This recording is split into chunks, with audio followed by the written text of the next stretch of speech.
Break the Cycle with DSD, episode number 26. Today's episode is brought to you by hypnosisdownload.com. Hypnosis Downloads offers over 1,000 self-hypnosis MP3 audio files in areas that help with social anxiety, relationship, self-confidence, and more. You can learn more about them and support the channel by visiting www.dadsurvivingdivorce.com/hypnosis. The information in this show is my opinion and for informational and educational purposes only. Please consult a medical professional or a psychological professional before making any changes that could affect your mental health. Hey guys, today I have something really special for you. I have been trying to get with this person for months to talk about what he's doing, and today I have the privilege to bring Mark Ludwig in with us, who is the founder of American for Equal and Shared Parenting. And I've been wanting to bring him on for him to share with you guys what his organization is doing, the approach they're taking, and some of the successes and troubles that they've had with that. So, Mark, thank you for hanging out with us and giving me this opportunity to chat with you. Yeah, well, thanks for having me on. I always appreciate any chance I can to help raise awareness for the cause. Yeah, and so speaking of the cause, could you just go in, because I know I've chatted about your organization a little bit on some of my live streams, but for the audience that's just tuning in who may have not heard about who you are and what you're doing, could you please just give us the skinning on what you're doing? Yeah, I started an organization called Americans for Equal Shared Parenting. We started a little over a year ago. The goal is to try and partner with other organizations that are out there. There's never going to be one solution to all the issues that are being drummed up in the family law industry and community. Yeah. So there's no way one group or organization or person can be the answer to everything. I just happen to have been very fortunate. I have quite a background in politics and the legislative arena for 30 years. And it seemed to be a niche that there seemed to be a void in of people that had the connections with people at the state level and at the federal level. And so my goal is twofold. Number one, to try and push for legislation myself, both at the federal level, trying to get changes to Title 4D and the funding mechanism. And we can probably talk about that in a little bit here. Yeah. And then at the state level for what I call a 50-50 rebuttable presumption, which basically just means that when you walk into a courtroom, until you know any facts at all, the child should be presumed to have equal access to both parents, subject to other variables. So that's my first goal is to push for legislation myself because of the connections I have. And then the second goal is to educate, enable, and empower other people. I've said over and over, and I know people think that I'm being phony, but it's very sincere. I really don't want to be the person. I would much rather be known as a person who trained 1,000 people than the person who made the changes, because there's just no one person that can do it. There's just so many variables, so many different idiosyncrasies, so many people that have to be met with. So I do these Facebook Lives on Monday nights, trying to educate people in the process of what do you need to know when you contact a legislator? How do you deal with a legislative assistant? How do you maneuver things through the system? Just because so many people, the overwhelming majority of people, have never been involved in politics, and they get hit with an issue, and it's a very emotionally charged issue. I mean, you take someone's child out of their life, you could take, if you have to, you could take a divorce, you could take, losing the car, losing the house, but man, you take your child out of your life, and there's just too much emotion pulled up in that. And so what most people do is they don't know what to do. They're mad, they're angry. They think they want to go protest at a courthouse. And I understand where they're coming from, right? But they don't realize that was a very effective method before social media. People say, well, but Martin Luther King did it. We're in a very different environment than we were in when Martin Luther King was around. With him, they didn't have social media. So that was his only mechanism to be able to do something to make the changes. We're now in an era where most legislators are actually pushed away from any kind of protest. And in many cases, you're losing ground by doing that. So I'm trying to educate people so that they don't feel like, I just got done doing a 37-city tour. And matter of fact, this is the first time I've been in St. Louis for 10 straight days since August. But as I said, I don't want to be that guy. What my hope in every city that I go to, I hope when I leave people that they feel inspired that they can make the change. They don't feel like, well, wow, that's neat. Mark's here, but boy, when he leaves town, we can't get the change because we don't know what he knows. I want to empower people so they can be the ones that can change. That's a very powerful thing. And I think one thing people don't understand is, when it's happening to you and you, like you said, protest or go to the courthouse and make a ruckus, it's not an effective way of time. I mean, I really like how you're trying to change the system, utilizing, from within. You're trying to educate legislature. You're trying to educate people to do it the right way, to make these positive changes and try to make the court system not so toxic. I mean, I think one of the things I've noticed with your story is, and this is my take, and I'll say, because this whole shared parenting thing, when I first started hearing about it, maybe 6 months ago or a year, maybe it was around the time you started, I was like, man, that if you could walk into court and it was like, okay, barring any other, domestic violence, abuse, or some other substantial thing, not the oh, I'm now going to claim it, but it's like you walk in, boom, it's 50-50, and then the kids aren't pawns. I mean, then somebody, if they're trying to use the kid as a pawn, they're going to have to basically try to pry that 50-50 away. And I know in my audience, sometimes people they're like, well, but the abuser is going to have 50-50. And I've often used my story. I'm like, well, look, if in my situation, I think that it's more toxic, in the other direction. And if if I got the standard visitation every other weekend, then that means the kids are in that environment, 80% of the time. I mean, if you get it to where it's 50-50 right off the bat, then potentially it could even stop some of the argument, because you're not in a position to like, well, okay, I have 100%, and now I'm going to make your adversary. And just to be clear, I mean, the adversary could be the mom or the dad. I mean, I know a lot of people tend to think that this is just a man thing. I mean, if you're the man, you are going to be stuck in this. But from my experience, that's not entirely the case. And if I remember correctly from what some of the things you've said, that is true too. I mean, the system can be abused both ways. Has that been your experience as well? And that's the thing is kids end up being used as pawns. Yeah. And that creates, even in my mind, that creates an environment for even more abuse. And when people talk about domestic abuse, well, if the kids are being used, once again, you've got somebody emotionally charged and you have them fighting over their child, they are more likely to be physically abusive in that situation than they are in a 50-50.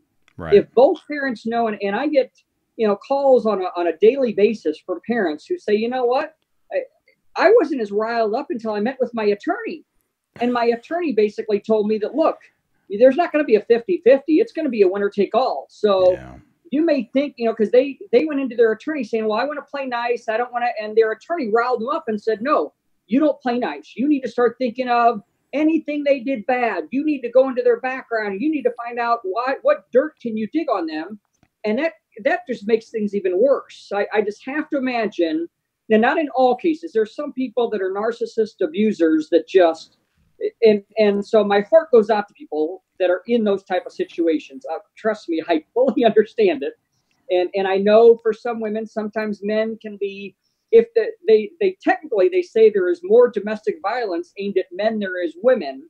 However, the degree of violence is higher on, women against, there's technically more domestic violence, women against men, as far as quantity of violence. However, the quality of violence is much more, harder from a man to a woman. Right. And so that's why it gets a lot more airplay, because if a man is going to be abusive, it's usually there's a tendency to be much more physically violent. And if it is physically violent, because men are stronger in most cases, not at all, look at me, but in most cases, it can be pretty extreme. However, I just have to imagine, aside from that percentage of people that are the narcissist abusers that have other issues going on, I have to believe most parents walking into a courtroom, if they met with an attorney that said, look, in our state, you're probably going to get 50-50. Yeah. I have to believe most parents would say, let's put that money in a college fund. Let's stop arguing. And I have so many parents that I talk to on a weekly basis that tell me, you know what, I was one of those. I fought 50-50. I thought it was going to be horrible. And I have to admit, it actually got better once we started doing 50-50. Well, if you can co-parent, if you can work together, it is going to be better. I mean, and I don't think people, and particularly my audience typically doesn't have somebody who on the other side who is reasonable and does want to co-parent. But I mean, you're right. It sets up this adversarial situation, which is just horrible. I mean, I remember thinking even when I was dealing with my attorney, sometimes I thought the paralegal that I chatted with, that their job was just to make me angry so that I would need more billable hours to talk to the attorney. I mean, it was like, this is I'm insane. convinced a lot of that's their mentality is Yeah. they know that's their money. That's how they make a living. Yeah. So they need to rack up the billable hours. So I wanted to ask you, so when you started to push this, and I know, I mean, we haven't hit it yet, but I know that you've met with, early in the administration, you met, I think with this administration, presidential administration, you met with people. I don't know if you have in the past, but how has your message and what you're trying to do been received by people? Are you supported, or are you kind of getting a weird eye given to you, or I mean, how are they looking at it? Extremely well. The key is understanding how to reach people. And that's why you get people that some people are the very technically detailed people. Right. And they're so worried about the verbiage of a bill and everything. And I always tell people it's like a business. In a business, yes, you have to have a product or service. But if you don't know how to market that product or service, if you don't have an advertising campaign and people that know how to sell the product, I don't care how good your product is, nobody's going to buy it. Oh, absolutely. And so believe it or not, 90% of what I do has nothing to do with the bills that we're trying to change. It's all about building the relationships. Mm-hmm. And the main reason is you have to realize that, just at the state level, take the state of Texas. In the state of Texas, I go down there pretty regularly. They have over 6,000 bills this year that will be introduced, or bill ideas. Wow. They have 5.5 months. So you're a legislator. You have anybody ever crammed for a test in college? Can you imagine 6,000 different issues? And most of these people, their knowledge level, at least 5,000 of those 6,000, they literally have zero knowledge. Zero. They're talking about, how to build a highway. They know nothing about concrete and steel and stuff like that. And all these kinds. So, 80% of all the bills, they have zero knowledge. And so what they normally do is they need to get some input from people. What they're always concerned about is the person feeding me input, though, two things. Number one, is this a credible person on the topic? If they're talking highway, does this person know highways? If they're talking about, chiropractic services in their state, are they a chiropractor? They know about the services. But the other thing they worry about, and what they worry about even bigger, is this individual who's hounding me, because 6,000 bills, normally you've got 6,000 people that you're going to talk to in a 5-month period minimum, probably twice that at least. But the big fear they have is, was this person involved with some kind of questionable organization in high school or college that a picture is going to show up of me with this person in my office with them? Yeah. And they're going to say, and to use an example, and I don't mean this to be offensive, but it's some people can understand at least, suppose someone would say a Ku Klux Klan member or something. And, and there's a picture of that person in an outfit or something like that. And all of a sudden, this legislator is seen saying, well, look, they just met with a Ku Klux Klan member. Yeah. And so a legislator has to be on guard at all times of this person I'm allowing in my office. Do we know that we can trust them? If not, I'm not going to let my guard down and tell them how I really feel about their bill. Mm-hmm. And so what 90% of what I do is understanding the landscape. And when you meet with the legislator, when I go to D.C., for every 8 hours that I spend in a legislator's office, or, on the Hill, if you will, I spend a minimum of 24 to 30 hours doing research. I'm researching that legislator. I'm researching, where'd they go to college? Were they in a fraternity? Were they in Boy Scouts? Did they play a musical instrument? Anything I can to find a connection. Anything at all. Because just like anything else, if you're Italian and you walk into a restaurant, say a German restaurant, and there's one Italian in the restaurant, if you're Italian, I promise you're going to have a bond with that Italian right away. Right. At least to some degree, because they love to find people they have something in common with. So I'm trying to find at least 4 points with everybody I meet with. What do we have in common? Because by doing that, I'm semi-vetted. Now they can let their guard down a little bit. Right. Now, for me, I'm very fortunate. I have a background in the Republican Party. Now, if anybody's a Democrat, before you attack me, let me assure you, we need my counterpart on the Democrat side. And I will work with them because that's what we need. The way to get a bill passed, you've got, every once in a while, some people know last week I met with some people from the White House, and I've now got a personal representative at Vice President Pence's office. And I get people, they say, well, they're Republicans, you shouldn't be meeting with them. And I think, do you realize how ridiculous that sounds? Right. I don't care if you like them or not. If it was Obama in office and I had a chance to meet with Obama, you better believe if I want legislation passed, I don't care who they are. If they're in the White House, I want to meet with them. But it helps if you have someone that's vetted within each party. I happen to have a lot of contacts within the Republican Party, which makes me very vetted. There's people within the White House that know my name. So if a senator calls, it's powerful when somebody from the White House says, oh, yeah, I've met with Mark. I know him. Yeah. But we need someone like me on the Democrat side. And can you imagine how powerful we could be as a community if we had both me and whoever my counterpart is meeting on a weekly basis saying, hey, I'm meeting with this person, this person, this person. Can you meet with this one over here? Now, we kind of have that with LaShawn Ford. LaShawn's gone to D.C. with me before. He's the one that ran for mayor of Chicago, the Democrat that sponsored the bill in Illinois. Phenomenal guy. And it's funny because on every other issue aside from this, LaShawn and I are about as far on the end of the spectrum as you can imagine. But as smart business people, we understand it doesn't matter. If we want to get some changes to this issue, you've got to put the emotions aside. You can't have any party bias. When I look at LaShawn, I don't say he's a Democrat. I say he's a person who's in the family law arena and trying to get some changes made. And that's the first thing I see when I see LaShawn. And then we also know our boundaries. I don't rub stuff in his face about Trump, and he doesn't rub stuff in my face about how he hates Trump. I know he probably can't stand Trump, but we've got enough respect for each other that we know, you know what? I have enough respect for him as a friend and as a colleague in the family law arena that we're just not going to talk about that. Well, but I know he's excited. Go ahead. No, I was going to say, you guys have a common issue, and like you were talking about before, it's common ground. And if you have that topic that's important to you, then you need to find those allies to help you make it happen. And this needs to happen. Yeah, it definitely does. And that's the key is people need to realize that we've got to reach the highest levels we can reach in both parties. Right. So if you're a Republican, you need to be darn fired up and excited. If you have somebody who's personal friends with Nancy Pelosi, I don't care if you hate her. Too bad. She's Speaker of the House. We need her support. And in the short term, she hasn't been as supportive of our cause. But you'll notice I never talk down about her. If I ever mention something, I'll mention an issue. I never put the person down as a person. Yeah. Because we do need her support. Now, right now, we don't have it, but I don't want to burn our bridges. So you'll notice in my Facebook Lives, I never put her down because at some point we're going to need her support.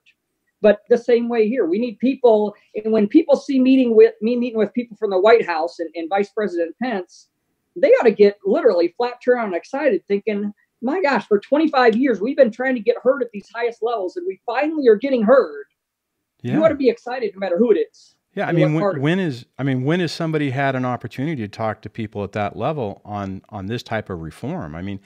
And I get the problem with it because anyone who hasn't experienced this, meaning divorce and a custody battle, you just don't have the context of how nasty this is. I know even before me, I was like, oh, well, nobody's going to fight and use their kids as pawns. That's like, there's no reason. And if they are, there's probably a good reason why they're doing that. And it wasn't until you're right in the middle of it going, holy hell, this isn't right.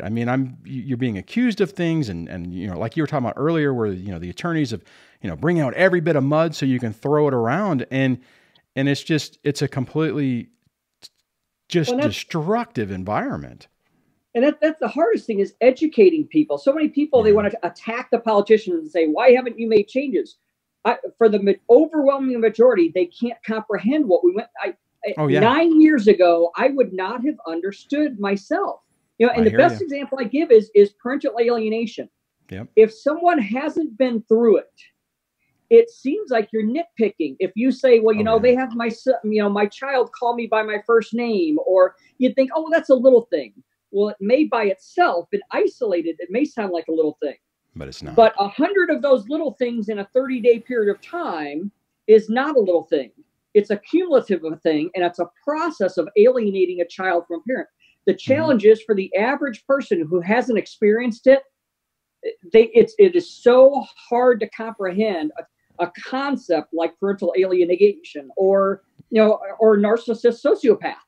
Yeah. For most people, you would think, no, that's not really happening. Well, yeah, it is, but until you've been through it. And so that's the same situation for even just an average custody situation. Yeah. The average person out there thinks, well, they at least get every other weekend. They don't realize the detriment to that child, because the child has the primary trauma of the parents have separated. Right. And children, for a child, that alone is the trauma. Before they were even separated from the parents, just realizing the security of mom and dad together isn't a force in my life anymore. Right. And especially if they're younger, they have no idea how to verbalize it. So it stays trapped inside. Now they have the secondary trauma of one of these parents I'm only seeing periodically. And in most cases, like with my son, I don't ever talk about our custody situation. He knows that I love him. I tell him, that I miss him when he's gone. But I don't mention the fact that, oh, by the way, I want more time than your mom's giving to me. So, yeah, in his mind, how does he know? In his mind, he's thinking, well, maybe dad doesn't want to see me too often. So it's a crazy balance that you have to walk between not discussing something that a child can't grasp at 9 years old, but giving him the love and affection that he needs to feel secure that dad loves him. Right. And exactly. But even with that, though, a child is still internalizing, I'm confused. I don't understand why I don't see my dad as much as I see my mom. And as you said, it is becoming a gender neutral issue. So I apologize. I because I'm a guy, I tend to always say things from the guy's perspective. But I want to assure, if there's females out there going through this, and there are, I talk to them on a daily basis. I want to assure you, I'm fighting for you just as much as I'm fighting for the guys, because I'm not fighting for father's rights. I'm not fighting for mother's rights. I'm fighting for the kids. Yeah. The kids need both of us. And even with my son's mom, as much as I disagree with everything she's done over the last 9 years, it doesn't matter. Yeah. I know my son loves his mom, and he needs her. And I want him to always feel comfortable in this environment. If, I don't ever have to want him thinking, I can't mention about my mom. I can't mention that I love her. I want her to feel comfortable. Hey, she's your mom, and I love you so much that I want you to express your love any way you feel. Yeah. And that's really important. I mean, and I think that's where, some people who haven't been through it miss it, is that if you have a situation where one parent has a majority of the time and they're setting up an environment that the child is not safe to express anything positive about the other parent, it's horrible, and I've dealt with people where when they do see their kids, they're standoffish, or primarily most of the time, once you've had your kid, they've been with you and they feel safe with you, they'll relax. But, there's a lot of pent up trauma and issues that they're dealing with. Like you mentioned, I mean, a child just doesn't understand the adult issues of this, and they're just trying to survive a very bad situation. That's kind of my take on it. Yeah. And you can see it in your kids. I can see, it's funny. I had some friends of mine from church that we took my son out to eat one day during the exchange, at the exchange, and his mom was coming to get him. And it was a night and day difference from the time his mom walked in that restaurant. And the friends I was with, they were like, if I hadn't seen that, I would have never believed just a total change in demeanor. And just because, and that's it, is he's confused. He doesn't know how to express things. All he knows is, if things are being said in another house, he can't express love to his dad in front of other people. Right. And then you're in a situation where he's there, you're there, everyone else is there, and he doesn't know what to say or do. Yeah. And it was really, but like I said, my friends caught it like immediately. They were like, wow, I cannot believe it was like an instant happy, outgoing, aggressive to all of a sudden just his whole body just shut down. And and then the hard thing is, you don't know, I'm not a professional child psychologist. So normally what I do is I let him talk if he wants to, but I don't ever probe. Right. A lot of times I'll ask him, how do you feel about that or something? He had made a comment one time, because I was driving to school. I don't get to drive to school real often, but one particular day I was driving him, and we got there early, and we're waiting for his school to open up. And he made some comment about, Mom says if I came to school with you, or Mom says I couldn't live with you because I'd be late for school every day. And I didn't want to get into it, so I just asked him. I said, "How do you feel about that?" He says, "Well, I don't know. You're always early every time we go somewhere. She's usually late." And I was like, "There's no need to talk about that. Let's just let him express what he has to feel and move on." And the other key is I make sure that I don't put his mom down. So I don't say, boy, you're right. Oh, she's always late. Because anytime you ever de-edify the other parent, man, that really is, because indirectly you're telling him that he can't talk good about his mom around you. So, well, and that example you just used, I think the key thing that people don't realize is typically somebody who is trying to alienate, they're not necessarily coming out saying, you know, Mark is a horrible person and, you know, the worst dad possible. It's these little subtle comments that aren't really, you know, very apparent that they're negative. It's very subtle that you're kind of just putting that in the person's mind. I mean, I've had that too. I've had a conversation with my oldest. I have my kids are 20, 18, and 13. And I remember, you know, a couple of years ago having a conversation with my oldest where he was talking about, well, mommy never says anything bad about you. And then like an hour later, he's like, well, mommy says that you tried to get so-and-so fired from their job. And I'm like, when did that come up in a conversation? It's like, oh, I was going to bed and she just came in and said, oh, you know, your dad is doing this. And it's like, how? And I'm just like, hey, buddy, how is that not talking bad about somebody? You know, I mean, but I mean, it's, and I think the things that I've heard over the years, it is just shocking. Like I said, by themselves, it doesn't sound like a lot, but when you hear every single week, one or two more things piled on to the point where over a year, it's literally over 100 different things. Oh yeah. Like you said, they're little notches. Yeah. And people who haven't experienced it just can't comprehend it. And like you said, and typically what happens is if you do get in a situation where you're trying, and trying to defend yourself against these things, it's a waste of time because typically it blows back on you and makes you look unreasonable. But exactly, it's just one of those things where you just have to, like you're talking about, you focus on giving the best environment for your child, make them know that they're loved, you know, make them feel that they can count on you, that it's not conditional, that, you know, well, when I'm with dad, I have to make sure I say, you know, if I can come up with something bad to say about mom or, you know, vice versa. I mean, it's just, you don't want that environment. And it's just, but I'll ask you this, it's tough to get to that point where you realize it, right? I mean, did you have some issues with that in the beginning? The challenge with parental alienation is people who haven't experienced it don't understand it. Yeah. And they think that you're the one that has a problem. But if you are experiencing it, you don't realize it until it's almost too late in most cases. Oh yeah. In most cases, the pattern has happened for so long that child has already been affected in a huge way by the time you realize what's been going on. For me, it was a long time before and what's interesting is I'm the third father in line. And I didn't even realize father number two, I'm embarrassed to admit I was a part of, because I didn't realize that the principles that were going on, the manipulation. And I had only met father number two 3 times. And each time was only like 5 minutes or so at the most.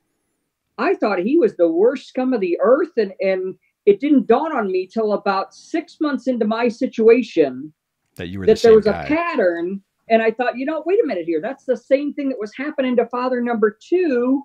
And that was when it's finally, like I said, I was 6 months into my, you know, situation before I realized that what I was going through was exactly what I was indirectly participating in without knowing on father number two. Yeah. And that's, as a matter of fact, that's another reason I caught on. I think it would have been another year or two before the light bulb went on for me. It was just certain things happened. And I thought, wait a minute, that's the exact same thing happened to so-and-so. Yeah.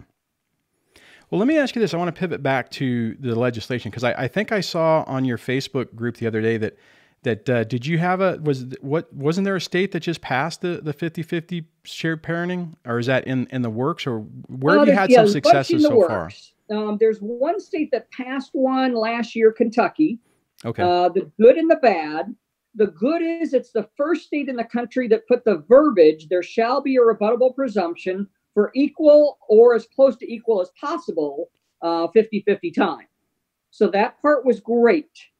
The challenge is an amendment was added on, 2 amendments actually. One was a Senate substitute Senate committee substitute, and one was a floor amendment. That the one says, if an order of protection has been or is being filed, the rebuttable presumption shall not apply. Now, for people who haven't been through it, they think, oh, well, that's no big deal. Yeah, that's but for anybody else, that's not the biggest red flag, because you have to realize an attorney's job is to look for the loophole to get their client out of a situation. Yeah. So Well, file a restraining order, a protective order, right around the same time as a divorce, and say there's exactly. never been an issue before, but now he's violent, and she's finally, or he or whomever is leaving because of. Yeah, So I have for 80% of the people, I believe it's a good bill. I think it sends a message to the judges that that's what that state wants. Right. And I think the ethical attorneys are going to steer their clients toward that. Right. But I believe the number of silver bullet, or we call basically false allegation cases, Yep. I believe is going to quadruple in Kentucky over the next few years as the unethical attorneys, take advantage of that. Now, Missouri is getting darn close. We've passed we do companion bills in both chambers. So that way, if one's really moving, we can just jump on that one and ride that train. And it just so happens they're both equal this year. Oh, nice. Senate and House have both made it through the committees. So for both the bills, the next stage is the floor. That's awesome. And the only challenge is, but that's the biggest challenge with the Kentucky bill is the Kentucky bill set up a precedent for the country, both good and bad. Right. Now, when you add an amendment on, and I give people an analogy, it's like the U.S. Constitution. Most people couldn't quote a line of the U.S. Constitution to save their life. But most people know the amendments. First Amendment, Second Amendment, Fifth Amendment, right. 14th Amendment. And that's what an amendment basically says, that this bill would not have been complete without this amendment. So from a legislator's perspective, if a legislator hears about a bill being passed, they don't read the bill first. The first thing they read is the amendment, because in their mind, that amendment was so important and more important than the bill itself. So what's happening across the country now in state after state after state, they're trying to use Kentucky as a precedent, saying, well, Kentucky added this amendment on, so if you want this bill in our state, we need to add this amendment. Yeah. And they're trying that in Missouri. They tried it in the committees. We held off, but we have a strong suspicion they're going to try it on the floor like they did in Kentucky. South Carolina, we submitted the bill. Jason Elliott, the state rep, submitted the bill. It went to legislative research, which is the people who did the actual official writing of the bill to make sure it doesn't conflict with any of their statutes. And it comes back from legislative research with an extra paragraph in it. And Jason calls me up and he's like, Mark, they added this paragraph and they said that it needed to be in there because of Kentucky. What's that all about? And I look, and sure enough, and we called the LR, and he said, we figured that since it was already in the Kentucky bill, we may as well just go ahead and put it in our bill too. Wow. No. We're submitting the bill the way we have, not with the Kentucky amendment added in. But in most states around the country, they're trying to squeeze that Kentucky amendment in right now. And the domestic violence people across the country all are united in every one of the states trying to slide that amendment in. Well, that's because I understand it. If you take out the false allegation part of it, and you're just coming at it from a, it's real. Then I could see how people, and you'd be easy to rile people up to say, well, if we pass this bill, then an abusive person is automatically going to have 50-50, and we're not going to be able to protect the children from it. I mean, it's a very compelling argument. And like you said, unless you've been through it, you don't understand what's going on. I mean, that it's, it's like there needs to be in my mind, there needs to be a pattern of behavior prior to that, to where it's like, okay, there are been numerous domestic violence, calls, there's police reports, a year in advance or whatever. And then the person finally leaves, and then yes, you can do that. But because the majority of cases, CPS workers will tell you, the majority of abuse cases get filed after modification. So miraculously, after they decide to split up, that's when they happen. Now, that's, once again, is like with you, if there's a sincere case of abuse, I never want that. Right. But I think what's important to distinguish is, are we looking at child abuse or domestic abuse?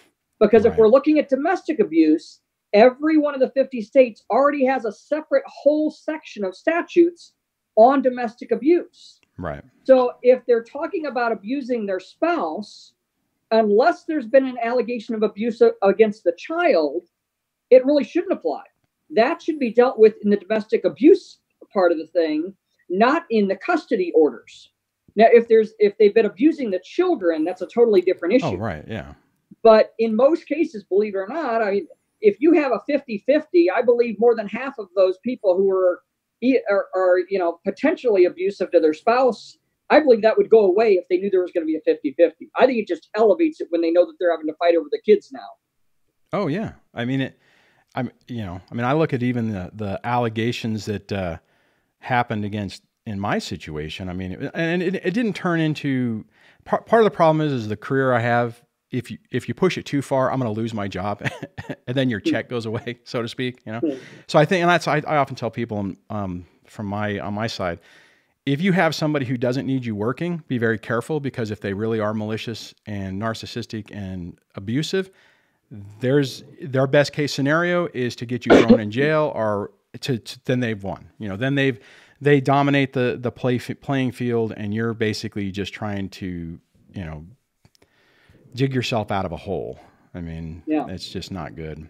I had most of my family's in law enforcement, and I remember having a conversation early on in my situation, because I wasn't planning on, I was filed for separation and was planning, trying to decide whether to leave or not. And my brother at the time, who's a deputy sheriff, he's actually a commander now, but he said at that time, he's like, "You're a knucklehead if you stay there, because if I get called over there and she's saying that you did anything, you're going to jail, and then you're dealing with a family court issue and a criminal issue. And I'm not going to risk my career to guess whether or not it's true or not." I mean, it's really scary stuff. Yeah. And so how do you, are you seeing this coming for 2019? How are you feeling this shared parenting push is going? I mean, are you getting some really good feedback, or how are you feeling about it? I think we're gaining ground. We have the challenges, as I said, in the past, people thought the way to get things done was protest at a courthouse. Right. And unfortunately, if you get 10 men together talking about an issue like this, the angriest one is going to be the most vocal. And they're going to stir the crowd towards that. Well, the challenge is you just walked right into the narrative that the Bar Association is trying to define. They try and make us look like a bunch of angry dads. Right, right. Well, all it takes is 5 or 10 people together at a courthouse, and you just walked right into that trap of reinforcing the angry dad issue. Yeah. And so there's states like in Texas and Michigan, especially those two, where it's been an uphill battle because the narrative against the angry dad was so hard that, there's most of the Fathers' Rights Movement organization. Yeah. In the state of Michigan, you don't even mention the Fathers' Rights Movement if you want to get in the Capitol. Because if you're talking to a legislator and you even remotely mention that organization, they shut you down immediately. Now, it's a shame because it's totally false, but they've rubber stamped that issue and that attitude against everybody up there. So what we thought, go ahead. No, I was gonna say I remember watching the documentary, the Red Pill documentary, and and I mean, it was a great documentary. If anyone's hasn't had an opportunity to watch it, it's very interesting to see it. And I mean, you're right. I mean, it's like it's so easy to pick in that movement little sound bites that make it look completely horrible, and and I've watched some of the videos on it, and it's like, ooh, you just said what? I mean, it's like, what audience are you really trying to get to? I mean, because your underlying message has some merit, but you just ruined. I mean, you just made it to where it's not consumable for most people. I mean, it's really sad. And I mean, and on the document, I don't mean to go down the documentary thing, but one of the things I thought was really interesting about that story, and I can't remember the lady who did it, is, I mean, that her doing that documentary destroyed her professional career. Yeah. I mean, I've seen other interviews where she, her eyes were open, right? So now she put out a piece that she thought was like, hey, here's a real look at these people and the real issues and what's going on.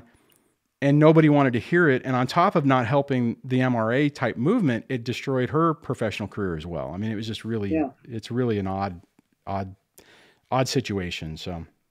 Yeah. So the challenge we had for 25 years is overcoming that stereotype. Yeah. I think the last 3 years, more progress has been made in the last 3 years than all the years combined prior to that. Well, and I would say one of the things that I want to ask you this question, because maybe this is just a feeling or, my perception. is it seems that since this is becoming a more gender neutral issue, women are being ordered to pay child support and alimony, and women are losing complete custody, and the stay-at-home dad, or even the working dad is getting full custody. Now it's bringing into light. It's like, well, wait a minute, this isn't the angry dad thing. I mean, there's something going on here, and it seems like that's been kind of the real catalyst for change, where people are going, well, wait a minute. Maybe we need to rethink this. Are you seeing the same thing? Yeah, it definitely has helped. And that's why I try to get people to understand we need to be building coalitions. Every once in a while on there's about 800 different shared parenting pages on Facebook. Right. And every once in a while I get some that I get some where women don't want to acknowledge any, men that are having the issue. And then I get some where the men don't want to acknowledge. And I'm like, okay, we need to embrace the fact that first off, if you're a guy, you better not like that someone's in this situation, but if they're in the situation, you better be glad that if they're a female, they're speaking up. Yes. Because that helps to neutralize. I mean, that really does help neutralize that issue. And then the women need to understand it's so much easier for a woman to attach her issue onto the men's issue than to fight on their own. The larger a coalition we can have, the more powerful we are. So I know I get a lot of women that, I get this all the time where I'll forget to mention that I'm fighting for both genders. And somebody say, well, he just talked about men. And I'm thinking, no, I didn't. I told my situation. I happen to be a guy. I am a father. So I'm fighting for my son's right to his father. That doesn't mean I'm saying that women don't go through this. Right. But the interviewer didn't ask about that. They asked about my personal situation. And I happened to mention that I'm a dad, fighting for my son. So, yeah, but you almost have to be aware of it, and then and when they do that, put it out there that it's both, just to try to hit that. Because I try to do every time. It's just every once in a while you'll forget, and you get people that have a chip on their shoulder that want to create an argument. I'm like, no, we're all in this together. You can't be dividing. The opposition wants us divided. Oh, they absolutely. want us to be arguing because occasionally you'll get trolls from the Bar Association that on my pages, they'll say, he's just trying to get Republicans and blah, blah, blah. And why? Because if they can create division where we get the Democrats not liking me, oh man, we've just cut them in half. And if we can get the men hating the women, what we've got to realize is we need men, we need women, we need Republicans, we need Democrats, we need minorities.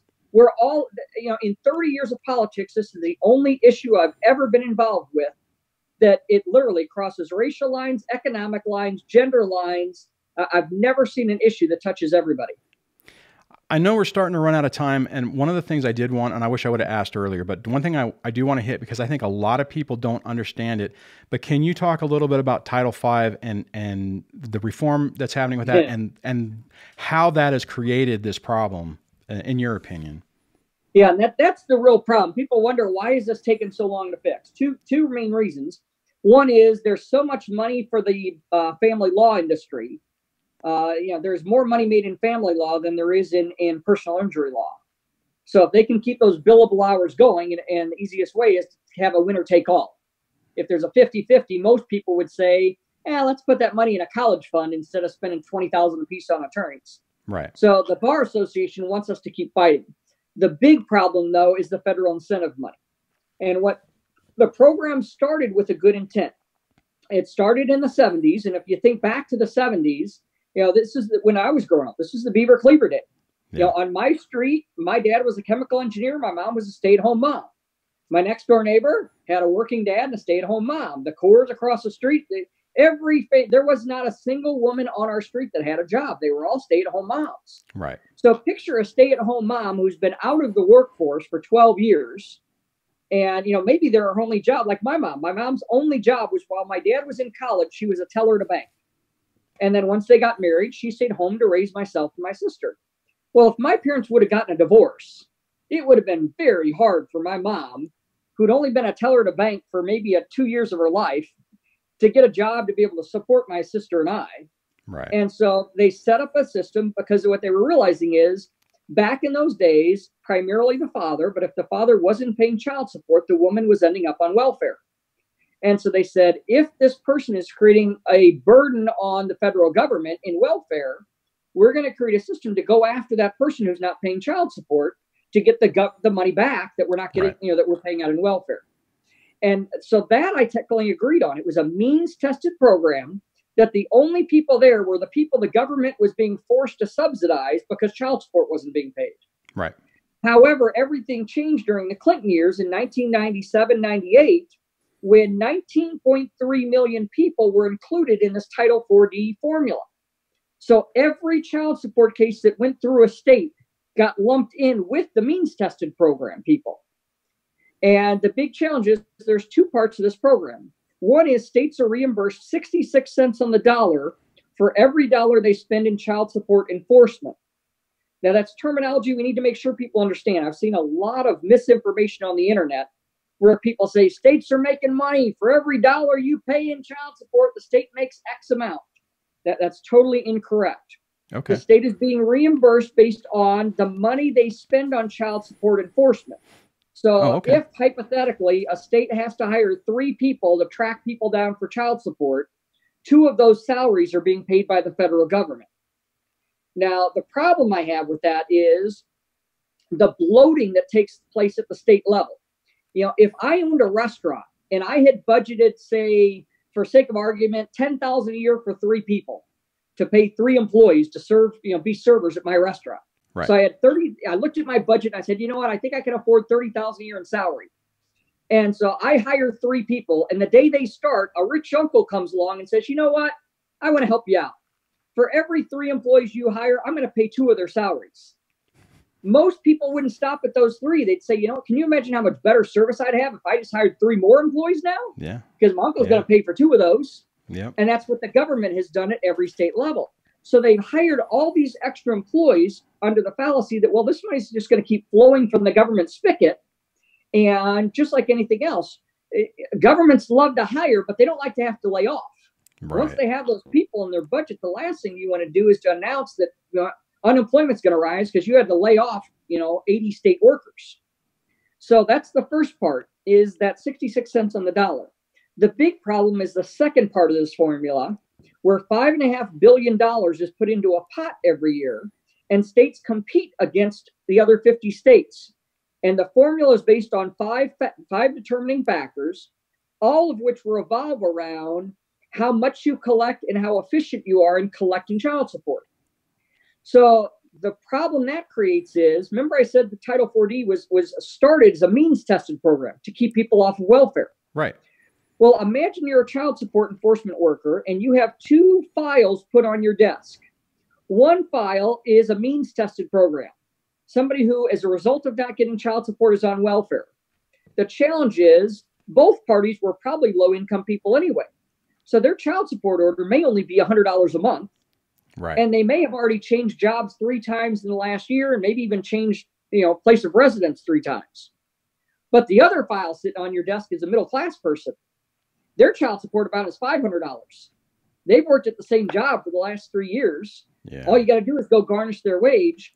You're not going to waste time trying to track down somebody that you're not either you're not going to be able to find them, or if you do, you're only getting $100 of credit on that formula. Right. Versus this person, you get $500 for. And so what's happened is the very people this program was set up for are getting off scot-free, and they know it. Yeah. Because nobody's even wasting time tracking them down. The big problem is part of this formula, you have to increase the amount you collect every year or you get nothing in the pool. So the workers realize, wait a minute. And by the way, this money bypasses the general state budget and ironically goes to the very people who are collecting these orders. So they realize that part of their salary, part of their office budget, part of their, everything that they do is based on these child support collection orders. Well, the second way that, number one, you've got to make sure that you go after the big dollar ones. But number 2, you need to get involved in the process of making sure that a judge doesn't give 50-50. Because if a judge gives 50-50, their incomes are semi-similar.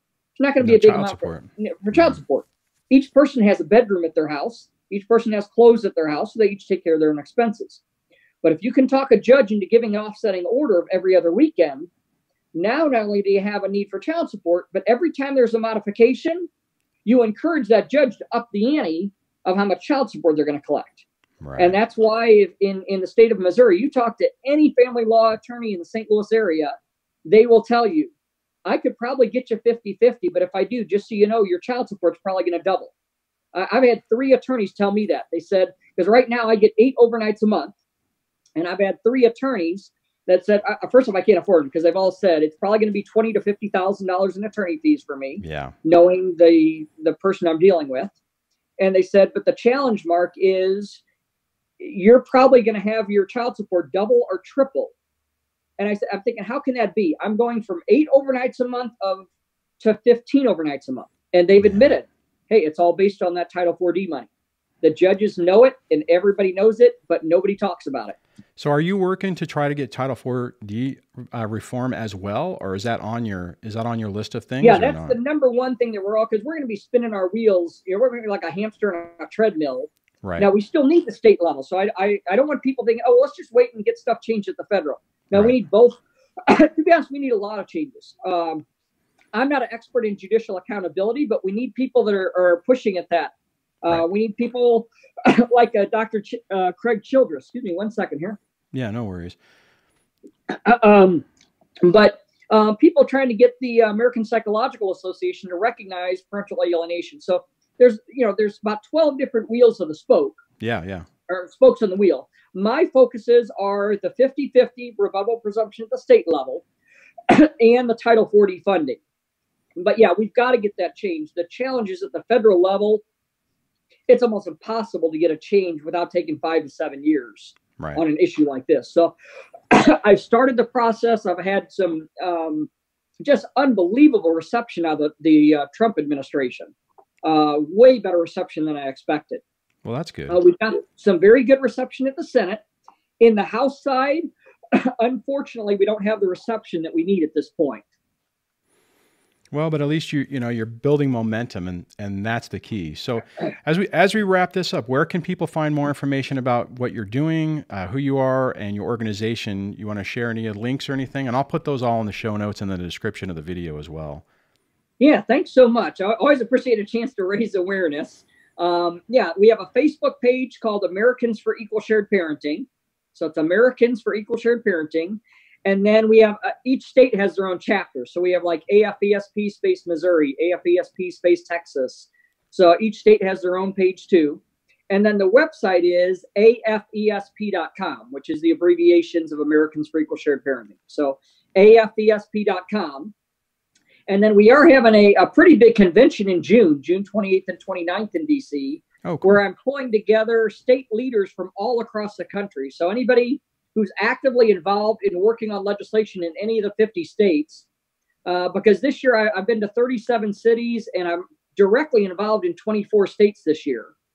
And so many times this past year, I've seen 3 states making the same mistake that this state learned from last year. And I'm thinking, man, if only I could have told these 3 what happened over here, I would have saved them 3 weeks of frustration. So my goal is in June to put the leaders from as many states as we can in one room for 2 days, roll up our sleeves and say, okay, this is how you need to write a bill, because some people don't understand the structure of a bill is more important than the verbiage of the bill. You have to have definitions in a certain part of a bill. You have to have the standards of evidence, whether it's going to be allegations, preponderance of evidence, or clear and convincing. But the order you put those things in a bill can really affect future legislation you're going to try. And a lot of people don't understand that. So we're going to have a roll up our sleeves that if you want to get involved in state legislation, this is the place to be. We're going to have a panel for attorneys, a panel of mental health professionals, a panel of legislative experts. And then I also, it's not 100% confirmed, but there's a high probability I'll have one of these top 2 senior advisors to Vice President Pence in attendance, and at least one member of U.S. Congress. And that's something that helps people at the state level. Because if you remember, I said people are bombarded with all kinds of people at the state level. If I'm a state senator, I have hundreds of people a day trying to get to me. What makes you stand out over the other 100 people? Well, when you can say that, hey, I was in Washington, D.C., and you're not talking about Mark Ludwig, you're talking about you. Hey, I was in Washington, D.C., and I met with so-and-so who's a senior advisor to the vice president. Now you've got credibility in your state. You don't have to talk about Mark Ludwig. You're the guy or you're the gal. So I'm going to have some pretty influential people at that conference And that's my goal, is because I said, I don't want to be the guy. I want to give you guys connections so that you feel empowered and you've got the resources to make change in your state. That is amazing, Mark. And thank you for hanging out and sharing what you have going on. And guys, check out his sites. I'll put the links in the show notes for the podcast and on the channel. So check it out. And to be honest, Mark, one of my viewers is the one who originally told me about you. Said you need to talk to this guy. And I know we've been trying to do this for a while. So thank you for taking the time to come and share with what you're doing. I really appreciate it. Well, I appreciate you too, and that's why I said it really is a team effort. And it takes people like you, that everybody has to figure out what is their niche. Yeah. You know, my niche just happened to be that I had the legislative connections, but we need all kinds of people. And I know there's probably people listening that say, you know what, I'd like to help, but I don't know how to do a podcast, or I don't know how to meet with a legislator. Possibilitize. There's something that you do, some kind of unique ability that you can contribute to the community as a whole. Yeah, I don't know what it is, but you've got to try and possibilitize what is a value that you have. What's a skill, talent, or expertise that you can take that and contribute it to the community. Yeah, that's great. That's good advice too. So, all right. Thank you, Mark. I appreciate it. And again, check out his information in the show notes, and hopefully we can chat again later. Yeah. All right. Thanks again, Duane.